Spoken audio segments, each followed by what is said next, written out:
Israel और फिलिस्तीन के बीच संघर्ष जारी है। शनिवार तड़के शुरू हुए इस संघर्ष को शुरू हुए अब तक 24 घंटे का समय पूरा हो चुका है, यानी कि घोषित तौर पर इस जंगी माहौल को पूरा एक दिन हो गया। शनिवार की सुबह वो ऐतिहासिक तराजी लेकर आई जो इस देश ने अब तक नहीं देखी थी। फिलिस्तीन के आतंकी संगठन हमास ने इजराइल पर महज 20 मिनट में 5000 रॉकेट दागे।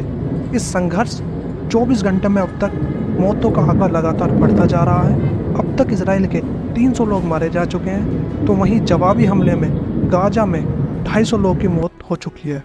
घायलों की बात करें तो उनकी संख्या 3500 से अधिक हो गई है।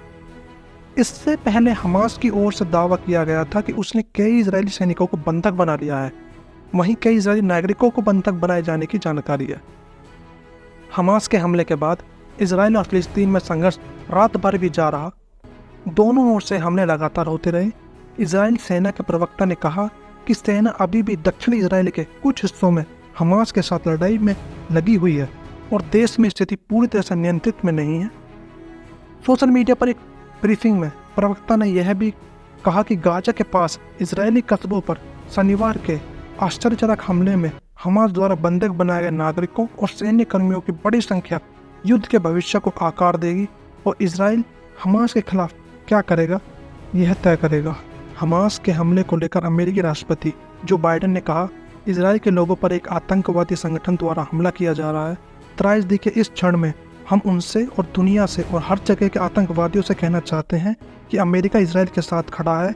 हम यह सुनिश्चित करेंगे कि उन्हें वह सहायता मिले जिसकी उनके नागरिकों को जरूरत है और वे अपनी रक्षा करना जारी रख सकें।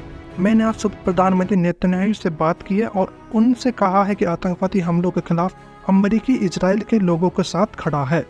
शनिवार को इजराइल में हमास आतंकवादी समूह द्वारा किए गए आतंकवादी हमले में कम से कम 9 नेपाली नागरिक घायल हो गए हैं। नेपाल सरकार ने इस हमले की निंदा की है और तेल अवीव के साथ एकजुटता दिखाई है। नेपाली विदेश मंत्रालय द्वारा जारी एक बयान में कहा गया कि नेपाली सरकार ने हमले में बहुमूल्य मानव जीवन के नुकसान की कड़ी निंदा की है, जिसमें कई लोग घायल भी हुए हैं।